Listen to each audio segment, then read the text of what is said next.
কাশ্মীরের পেহেলগামে সাম্প্রতিক সন্ত্রাসী হামলার জেরে পাকিস্তান সীমান্তে উত্তেজনা তীব্র হওয়ার পাশাপাশি বাংলাদেশ সীমান্ত নজরদারি জোরদার করছে ভারত। একই সঙ্গে সীমান্তরক্ষী বাহিনী বিএসএফের শক্তি ও কাঠামোগত সক্ষমতা বাড়াতে 16টি নতুন ব্যাটালিয়ন গঠনের সিদ্ধান্ত নিয়েছে দেশটির সরকার। পরিকল্পনা বাস্তবায়নে এখন অপেক্ষা শুধু অর্থ মন্ত্রণালয় সহ কিছু চূড়ান্ত প্রশাসনিক অনুমোদনের।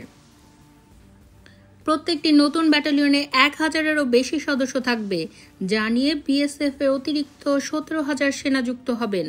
এতে বর্তমানে 193 ব্যাটালিয়নের সংখ্যা বেড়ে দাঁড়াবে 200-র বেশি।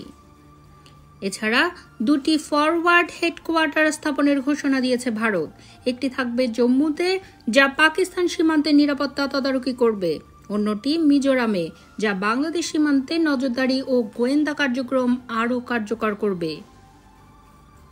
ভারতীয় বার্তা সংস্থা পিটিআই জানিয়েছে, চলমান অস্থির ভূ রাজনৈতিক পরিস্থিতি, বিশেষত শেখ হাসিনা সরকারের ভবিষ্যৎ নিয়ে ভারতের উদ্বেগকেই এই নিরাপত্তা জোরদারের অন্যতম কারণ হিসেবে দেখা হচ্ছে।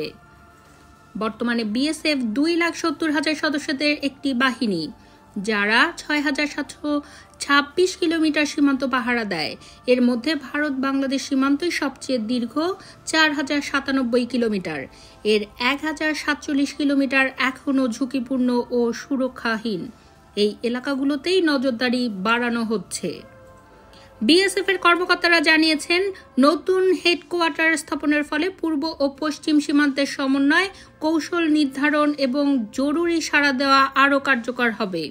সীমান্ত পরিস্থিতি পরিবর্তনের প্রেক্ষিতে নারী ও পুরুষ সদস্য নিয়োগের প্রক্রিয়াও শুরু করতে যাচ্ছে বাহিনীটি।